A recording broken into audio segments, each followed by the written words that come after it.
आज आपण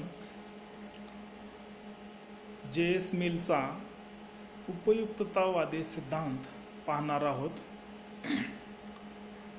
हा जे.एस. मिलचा या प्रकरणामधला पहिला सिद्धांत आहे. हा अतिशय महत्त्वाचा आहे. परीक्षेच्या दृष्टीने सुद्धा हा आपल्याला महत्त्वाचा आहे. याच्यावर अनेक विद्यापीठस्तरीय परीक्षा ज्यावेळेस होतात त्याच्यावर प्रश्नसुद्धा विचारले जातात.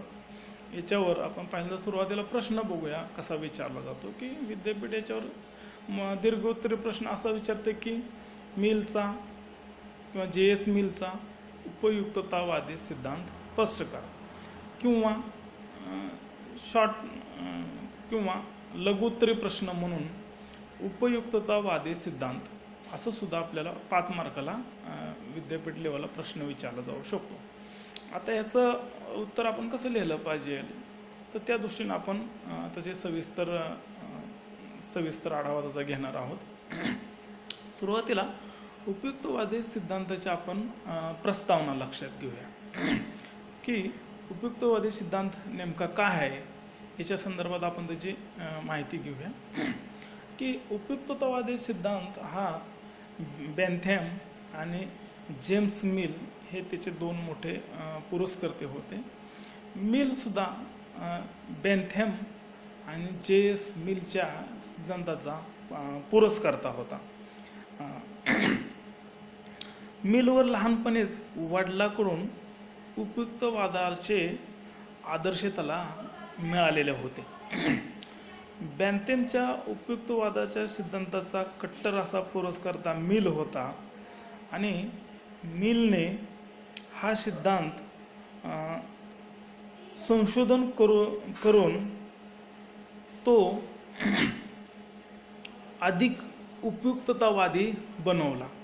मिलने महत्त्वाची गोष्ट या सिद्धांताच्या कमतरता होत्या, त्या कमतरता दूर करण्याचा प्रयत्न केला आणि त्याला जास्त उपयुक्ततावादी बनवलेला आपल्याला दिसून येते. मिल हा व्यक्ती स्वातंत्र्यवादी अधिक होता. सुख आणि दुःख या मानवी कार्याच्या 2 शक्ती बेंथॅम मानतो. तसेच मिलसुद्धा मानवी कार्याच्या या 2 शक्तीला मान्य करतो आणि या घटनांना भावनात्मक स्पर्श देऊन त्याने अधिक मिलने त्याला अधिक व्यवहार्य किंवा व्यवहारवादी बनवलेलं आपल्याला दिसून येते. आता मिलच्या पूर्वीचा जो बेंथॅमचा उपयुक्तवादी सिद्धांत होता, त्या उपयुक्तवादी सिद्धांताचे आपल्याला काही वैशिष्ट्ये सांगता येईल. बेंथॅमच्या उपयुक्ततावादी सिद्धांताची वैशिष्ट्ये खालीलप्रमाणे आपल्याला सांगता येईल. काय होतं बेंथॅमचा उपयुक्तवादी सिद्धांत आणि त्याच्यानंतर मिलनं त्याच्यात संशोधन करून काय भर घातलेले आहे याचा सविस्तर आढावा आपल्याला याच्यामध्ये घ्यायचा. सुरुवातीला आपण बेंथॅमच्या उपयुक्तवादी सिद्धांताची वैशिष्ट्ये लक्षात घेऊया. पहिलं वैशिष्ट्य आपल्याला सांगता येईल बेंथॅमच्या उपयुक्तवादी सिद्धांताचं, ते म्हणजे सुख दुःख मोजता येते. बेंथॅमचं असं मत होतं, सुख आणि दुःख ह्या गोष्टी मोजता येतात आणि उपयुक्तता हे त्याचे मोजमाप असते. म्हणजे सुख आणि दुःख ह्या गोष्टी मोजता येतात आणि उपयुक्तता हे त्याचं मोजमाप आहे. बेंथॅम असं म्हणतो, माणूस हा सुख आणि दुःख मोजण्याचे मोजपट्टे असतो. म्हणजे मानवाला एखादी गोष्ट सुखकार किती लाभली, एखाद्या गोष्टीतून दुःख किती झाले, हे मानवातून आपल्याला मानवाच्या मोजपट्टीचा वापर करून आपल्याला मोजता येते. असं बेंथॅमच्या उपयुक्तवादी सिद्धांताचं पहिलं वैशिष्ट्य सांगतं की सुख दुःख तो म्हणतो की मोजता येतं. दुसरी तो गोष्ट अशी सांगतोय की जास्तीत जास्त सुखाचा विचार. हे बेंथॅम म्हणतोय की माणसाने जास्तीत जास्त सुखाचा विचार केला पाहिजे आणि कमीत कमी दुःखाचा त्यानं विचार केला पाहिजे. सुख ही काय साध्य गोष्ट आहे तो म्हणतो आणि सुख देणाऱ्या गोष्टीचा वस्तूचा मनुष्य जास्तीत जास्त स्वीकार करत असतो आणि दुःख देणाऱ्या गोष्टीचा मनुष्य जास्तीत जास्त त्याग करत असतो. त्याच्यामुळे त्यानुसार समाजाचा सुद्धा विचार करत असताना जास्तीत जास्त लोकांचे जास्तीत जास्त लोकांना जास्तीत जास्त सुख कशा प्रकारे मिळेल याचा राज्यसंस्थेनं विचार केला पाहिजे आणि जास्तीत जास्त लोकांना दुःखापासून किंवा दुःखाचा त्याग कसा करता येईल याचा सुद्धा राज्यसंस्थेनं नेहमी या दृष्टिकोनातून विचार केला पाहिजे असं बॅन्थेम दुसरं उपयुक्तवादी सिद्धांताचं वैशिष्ट्य सांगतो. बॅन्थेमच्या उपयुक्तवादी सिद्धांताचं तिसरे एक आपल्याला वैशिष्ट्य सांगता येईल ते म्हणजे सर्व भौतिक सुखे उपयुक्तवादाशी निगडीत. बॅन्थेम म्हणतो सुख दुःखाप्रमाणे न्याय अन्याय, चांगले वाईट, धर्म अधर्म या गोष्टीसुद्धा उपयुक्तवादावर आधारित असतात. दुसऱ्या शब्दात सांगायचे म्हटले तर तो म्हणतो की उपयुक्तता ही त्याची कसोटी असलेल्या आपल्याला सांगता येईल. तो म्हणतोय म्हणजे की चौथं वैशिष्ट्य तो असं सांगतोय की उपयुक्ततेची कसोटी काय तो म्हणतोय. तर उपयुक्ततेची कसोटी या सगळ्या कसोट्या आहेत असं तो सांगतोय की सुख दुःखाप्रमाणे न्याय अन्याय, चांगले वाईट, धर्म अधर्म या गोष्टी उपयुक्तवादावर आधारित असतात. म्हणजेच उपयुक्तवाद ही त्याची कसोटी आहे असं तो सांगतोय. पाचवी एक गोष्ट सांगतोय की वस्तूची उपयुक्तता. पाचवे एक वैशिष्ट्य बॅन्थेम सांगतोय की वस्तूची उपयुक्तता. तो असं म्हणतो की कोणतीही वस्तू ही वाईट नसते, वाईट असते त्या वस्तूची उपयुक्तता. उदाहरणार्थ वाईन किंवा दारू ही सर्वसामान्य लोक वाईट मानतात, परंतु पिणाऱ्याला ती उपयुक्तता आहे, पिणाऱ्याला त्याची उपयुक्तता वाटते म्हणून ती वाईट नाही, म्हणून ती वस्तू वाईट नसते असं बॅन्थेमनं सांगितलेलं आहे. की पिणाऱ्याला त्याची किती उपयुक्तता आहे त्याच्यावर ते डिपेंड आहे, त्या वस्तू त्याच्यावरती उपयुक्तता ठरताना आपल्याला दिसून येते. बॅन्थेमनं उपयुक्तवादी सिद्धांताचं आणखी एक वैशिष्ट्य सांगितलेलं आहे ते म्हणजे सुख किंवा आनंद गुणात्मकदृष्ट्या समान असतो. बॅन्थेम असं सांगतो की कोणत्याही वस्तूपासून मिळणारा आनंद किंवा सुख हे गुणात्मकदृष्ट्या समान असते. प्रत्येक मनुष्य हा सुखाच्या मागे लागलेला असतो. प्रत्येकाला दुःख कमी हवे असते आणि जास्तीत जास्त सुख हवे असते. याचाच अर्थ एका वस्तूपासून मिळणारा आनंद सर्वांना सारखा मिळेल आणि दुःखसुद्धा सारखंच मिळेल. त्यामुळे सुख किंवा आनंद हा गुणात्मकदृष्ट्या हा समानच असतो असं बॅन्थेमला सांगायचं असलेलं आपल्याला दिसून येते. आता याच्यानंतर आपण जे.एस. मिलनं उपयुक्तवादात ज्या सुधारणा केलेल्या आहेत त्या सुधारणा आपण बघितल्या पाहिजेत. म्हणजे जे.एस. मिलनं उपयुक्तवादात सुधारणा करून उपयुक्तवादावर ज्या पूर्वी टीका होत होत्या त्या टीकेला जे.एस. मिलनं समर्पक असं उत्तर दिलेलं आहे. ते त्याच्या सुधारित उपयुक्ततावादाच्या माध्यमातून दिलेलं आहे. आता जे.एस. मिलनं या बॅन्थेमच्या उपयुक्तवादात कोणती भर घातली किंवा कोणत्या सुधारणा केल्या आणि त्याला जास्त उपयुक्ततावादी बनवलं ते आपल्याला पाहायचं आहे. आता जे.एस. मिलनं ज्या सुधारणा केलेल्या आहेत किंवा जे सुधारित आवृत्ती जे.एस. मिलनं काढली, सुधारितपणा त्यात आणलेला आहे त्या गोष्टी कोणत्या आहेत त्या आपल्याला लक्षात घ्यायच्या. त्या म्हणजे आपल्याला एक त्यातली गोष्ट सांगता येईल की त्या गोष्टी म्हणजे सुख दुःखाच्या स्वरूपातील फरक. जे.एस. मिल म्हणतो की सुख आणि दुःखाच्या स्वरूपात हा फरक आहे. बॅन्थेम असं सांगतो. पहिल्यांदा आपण बॅन्थेमचं म्हणणं लक्षात घेऊया आणि नंतर जे.एस. मिलचं म्हणणं लक्षात घेऊया. बॅन्थेम असं सांगतो की सुख दुःखात केवळ मात्रात्मक फरक आहे. मिल असं म्हणतो की त्यात गुणात्मक फरक आहे किंवा गुणात्मक फरक ही त्याच्यात मिलनं भर टाकलेला आहे. बॅन्थेमने सुखाच्या भौतिक मात्रेवर भर दिला तर मिलने गुणात्मक सुखाला अधिक महत्त्व दिले.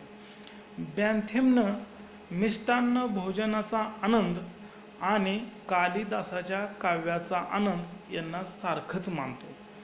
मिल ही गोष्ट मान्य करत नाही. मिल म्हणतो सर्वच आनंद सारखे नसतात, त्यांच्यात श्रेष्ठ कनिष्ठता ही असते. तो म्हणतो उदाहरणार्थ शारीरिक आनंदाच्या तुलनेत बौद्धिक आनंद हा श्रेष्ठ असतो असं मिलला वाटतंय. त्यामुळे तो म्हणतो की पशु होऊन समाधानी होण्यापेक्षा माणूस होऊन असमाधानी राहणे कितीतरी तो म्हणतोय चांगला आहे. दुसरी तो त्यात सुधारणा सुचवते उपयुक्तवादामध्ये, ते म्हणजे मूल्यांकन अशक्य आहे. सुरुवातीला आपण बॅन्थेमचं लक्षात घेऊया की संख्यात्मक मात्रेमुळे सुख दुःखाचे मोजमाप करता येते असं बॅन्थेम म्हणतो. मिलने याच्यामध्ये गुणात्मक फरक केलेला आपल्याला दिसून येतो. त्यामुळे सुख दुःखाचे मूल्यांकनाचे सर्व मार्ग निष्फळ ठरतात. भोजन आणि काव्याची बरोबरी ही होऊ शकत नाही. भारतीय धर्मशास्त्रात आध्यात्मिक आनंद हा भौतिक आनंदापेक्षा श्रेष्ठ मानतो किंवा श्रेष्ठ असतो. बॅन्थेमच्या मापक पद्धतीने त्याचे मूल्यमापन हे होऊ शकत नाही. प्रत्येकाला एकच गोष्ट किंवा एकाच गोष्टीमुळे सारखाच आनंद हा होऊ शकत नाही असं मिलचं मत आहे. शास्त्रीय उदाहरणार्थ एखाद्याला शास्त्रीय संगीत ऐकण्यात काहींना आनंद वाटेल तर काहींना शास्त्रीय संगीत ऐकणं हे कंटाळवाणं वाटेल. म्हणून मिल मूल्यांकनासाठी अशा विद्वानांचे वचन प्रमाण मानावे ज्यांना श्रेष्ठतम आणि कनिष्ठतम दोन्ही सुखांचा अनुभव असतो असे मिल सांगतो. मिल तिसरी याच्यात जी मिलने भर घातलेली आहे ती तिसरी भर आपल्याला लक्षात घ्यायची आहे, ती म्हणजे नैतिक मूल्यांचा आधार. बॅन्थेमचं सुरुवातीला म्हणणं आपण लक्षात घेऊया. बॅन्थेमचं असं मत आहे की मानवी जीवनाचा उद्देश हा सुखप्राप्ती आणि राज्याचा उद्देश त्याला सहकार्य करणे हा असतो. तो अधिकतम लोकांचे अधिकतम सुखाला बॅन्थेम हा महत्त्व देताना आपल्याला दिसून येतो व नैतिक विचारांना तो महत्त्व नाकारतो. मिलनं याच्या उलट केलेलं आपल्याला दिसून येते. मिल नैतिक विचाराला याच्यामध्ये जास्त महत्त्व देतो. मिलने उपयुक्तवादामध्ये नैतिक विचारांना महत्त्व दिलेलं आहे. मिलने राज्याला एका नैतिक संस्था मानली आहे. त्यामुळे राज्याचा उद्देश हा नैतिक असतो. वैयक्तिक सुख किंवा उपयोगिता वाढवणे व्यक्तीच्या गुणांचा विकास करण्याचा असतो. प्रत्येक व्यक्ती जर वैयक्तिक सुखाच्या वाढवण्यासाठी भर देत असेल तर लोकांचे अधिकतम सुख कसे वाढणार असं मिलचं मत आहे. कारण त्यातून स्वार्थ आणि संघर्ष वाढण्याची शक्यता जास्त असते. मिल म्हणतो येशूच्या उपदेशातून मिल नैतिकता जास्त स्पष्ट करतो. तो म्हणतो तुम्ही तुमच्यासोबत दुसऱ्याने कसे वागावे याची इच्छा करता तशी प्रथम दुसऱ्यासोबत वागण्याचा प्रयत्न माणसानं तसा केला पाहिजे. तो म्हणतो तुम्ही तुमच्यावर जेवढे प्रेम करता तसे शेजारच्यावर प्रेम तेवढ्याच पद्धतीनं मिल म्हणतोय केलं पाहिजे. म्हणजे मिलनं याच्यामध्ये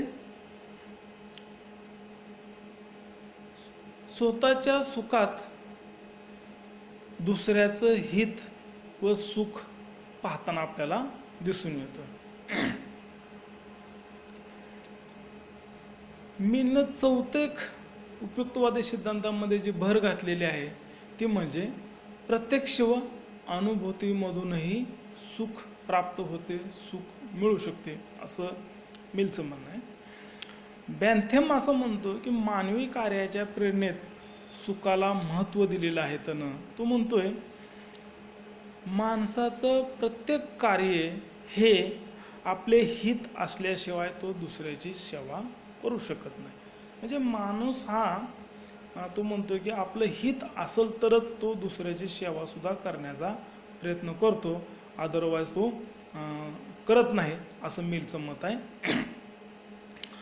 बॅन्थेम सॉरी बॅन्थेम असं म्हणतो की मानवी कार्याच्या प्रेरणेत सुखाला जास्त महत्त्व आहे आणि त्याच्यामुळे माणूस दुसऱ्याचे माणूस आपले हित असल्याशिवाय तो दुसऱ्याची सेवा करू शकत नाही किंवा करत नाही, असं बॅन्थेम म्हणतो. मिलने याला विरोध केला आपल्याला दिसून येतो. मिल म्हणतो व्यक्ती आपल्या हिताचा सुद्धा विचार करते आणि विकसित विचारामुळे कार्य हे त्याचे ध्येय मानते आणि सार्वजनिक सुखात स्वतःचे किंवा सुख शोधण्याचा सुद्धा व्यक्ती प्रयत्न करत असते. उदाहरणार्थ तो म्हणतोय परोपकार वृत्ती, उदार वृत्ती, सहानुभूती, यात बरेच व्यक्ती सुख शोधण्याचा प्रयत्न करत असतात. उदाहरणार्थ आपल्याला सांगायचं झालं तर मृत्यूचा धोका पत्करूनही मृत्यूच्या दाड्यातून एखाद्याला सोडण्यात आनंद अतुलनीय उदात्त काही लोक मानताना आपल्याला दिसून येतं. म्हणजे आपला जीव धोक्यात घालून आपल्या प्राणाची पर्वा न करता इतराचं प्राण जे लोक वाचवतात आणि त्यांना त्याच्यामध्ये आनंद वाटतो, त्यासारखा आनंद दुसरा वाटत नाही आणि त्याच्यामुळे प्रत्यक्ष व अनुभूतीमधूनही सुख मिळू शकते, असं मिलचं मत असलेलं आपल्याला दिसून येते. पाचवेक मिलनं यात उपयुक्तवादामध्ये भर घातलेली आहे, ती म्हणजे सुख ही बाह्य तसेच आंतरिक प्रेरणा आहे, असं मिलचं मत आहे. माणूस सुखप्राप्तीचा प्रयत्न करण्याची बॅन्थेमने काय कारणं सांगितलेली आहे. बॅन्थेम म्हणतोय सामाजिक प्रतिष्ठा मिळवण्यासाठी माणूस प्रयत्न करत असतो, राजकीय प्रतिष्ठा मिळवण्यासाठी माणूस कायद्याचं पालन करत असतो, स्वर्गप्राप्ती करण्यासाठी माणूस धार्मिक कार्य करत असतो, शारीरिक सुखासाठी माणूस धडपडत असतो आणि ह्या सगळ्या गोष्टी करण्यासाठी माणूस आकर्षित असतो आणि ह्याच्या माध्यमातून माणूस हा सुखप्राप्ती करत असतो. मिलने याच्यामध्ये अशी भर टाकलेली आपल्याला दिसून येते, उदात्त ध्येय गाठण्यासाठी त्याग करण्यातून मिळणारे सुखसुद्धा मिल म्हणतो की आंतरिक असते. राष्ट्रासाठी बलिदान करणारे, फासावर लटकणारे, निस्वार्थी भावनेने जीवन समर्पित करणारे राष्ट्रवीर सुद्धा येशूसारखा संत हा आंतरिक सुखाचा प्रतीक असतो. सॉक्रेटिसनं पलायन करायचे नाकारून विष प्राशन करण्याची शिक्षा सहन केली, ही सुद्धा सुख ही बाह्य तसेच आंतरिक प्रेरणा सुद्धा आहे, असं मिलचं मत आहे.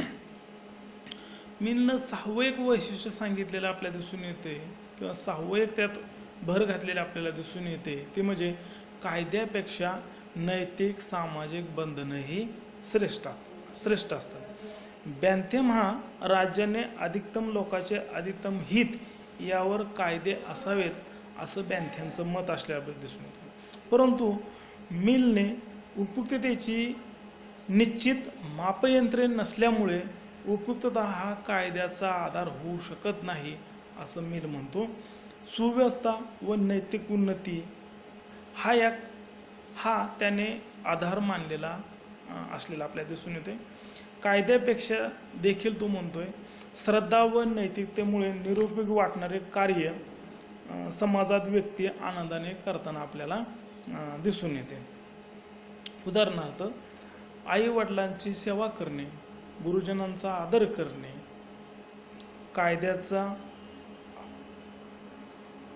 कायद्याचा आदर करणे, ही जनतेची इच्छा आहे तो मिल म्हणतो. ही व्यक्तीची आंतरिक प्रेरणा आहे. हे कायदा असं नाही, आई वडिलांची सेवा करावी असा कायदा कुठं नाही, परंतु मनुष्य हा नैतिक बंधन, सामाजिक बंधन म्हणून ह्या गोष्टी करत असतो. म्हणून कायद्यापेक्षा सुद्धा तो म्हणतो की नैतिक आणि सामाजिक बंधनं हे श्रेष्ठ असतात, असं मिलनं त्याच्यामध्ये भर घातलेले आपल्याला दिसून येते. आणखी एक मिलनं भर घातलेली आहे ते म्हणजे इतिहास व परस्पर संबंधी, अशी एक मिलनं याच्यामध्ये भर घातलेलं आपल्याला दिसून येते. बेंथम हा सर्वत्र या गोष्टी उपयुक्ततेच्या आधारावर समान करू इच्छितो. त्याने तयार केलेले संविधान हे सर्व देशातून सारख्या प्रमाणात अंमलात येईल असं बेंथमला वाटतं. मिल म्हणतो की मिल या विचाराशी सहमत नसलेला आपल्याला दिसून येतो. मिल म्हणतो की प्रत्येक देशाचा इतिहास, भूगोल, त्याच्या परंपरा ह्या वेगवेगळ्या असतात आणि विशिष्ट परिस्थितीतून त्या देशाची जडणघडण, त्या देशाचा विकास हा झालेला असतो. म्हणून प्रत्येक देशातील कायदा, सुव्यवस्था, शासन व्यवस्था ह्या त्या देशातील परिस्थितीनुसार असल्या पाहिजेत, त्या परिस्थितीनुसार त्या असतात आणि त्याच्यामुळे इतिहास व त्यामुळे परिस्थिती सापेक्ष त्या विचारामुळे त्याला ऐतिहासिक यथार्थवादी असं म्हटलं जातं. म्हणजे इतिहास व परंपरा सुद्धा ह्या महत्त्वाच्या असतात असं मिलने त्याच्यामध्ये भर घातलेले आपल्याला दिसून येते. किंवा इतिहास व परंपरेनुसार प्रत्येक देशामध्ये भिन्नत्व असू शकतं असं मिलला इथे अधोरेखित करायचं असलेलं आपल्याला दिसून येते. मिलनं उपयुक्तवादी सिद्धांतामध्ये आणखी एक भर घातलेली आहे ते म्हणजे राज्याच्या कार्यक्षेत्रासंबंधी. उपयुक्तवादी बेंथमची अशी धारणा होती की व्यक्तिगत सुख प्राप्तीमुळे सामाजिक सुख प्राप्ती सुद्धा होऊ शकते असं बेंथमचं मत होतं. मिलने आपल्या पॉलिटिकल इकॉनॉमीमध्ये त्याचं खंडन केलेलं आहे. मिलने व्यक्तिगत जीवनात आवश्यक प्रमाणात राज्याने हस्तक्षेप करून नियंत्रण टाकावे असं सांगितलेलं आपल्याला दिसून येतं. सार्वजनिक कल्याणासाठी त्याला हे करणं आवश्यक वाटतं. वास्तविक मिल हा व्यक्ती स्वातंत्र्यवादी अधिकार आहे आणि त्यामुळे राज्याच्या कार्यक्षेत्राला मर्यादित करण्याचा त्याच्यावर त्यानं भर दिलेला आपल्याला दिसून येतं. परंतु व्यक्ती विकास व सामाजिक कल्याण यात बाधक ठरणाऱ्या कार्यावर प्रतिबंधक उपाययोजना योजनेचा राज्याला अधिकार तो देतो.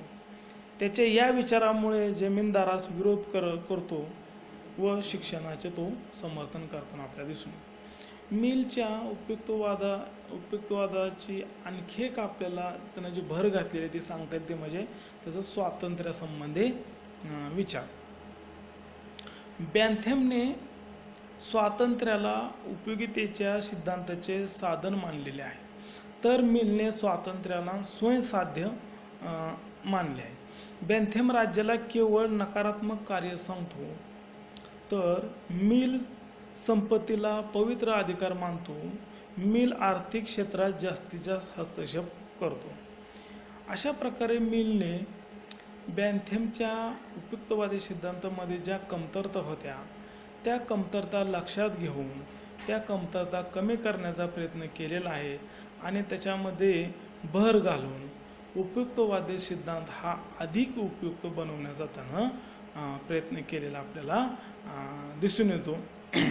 अशा प्रकारे मिलचा उपयुक्तवादी सिद्धांत आपण इथं आज थांबवत आहोत.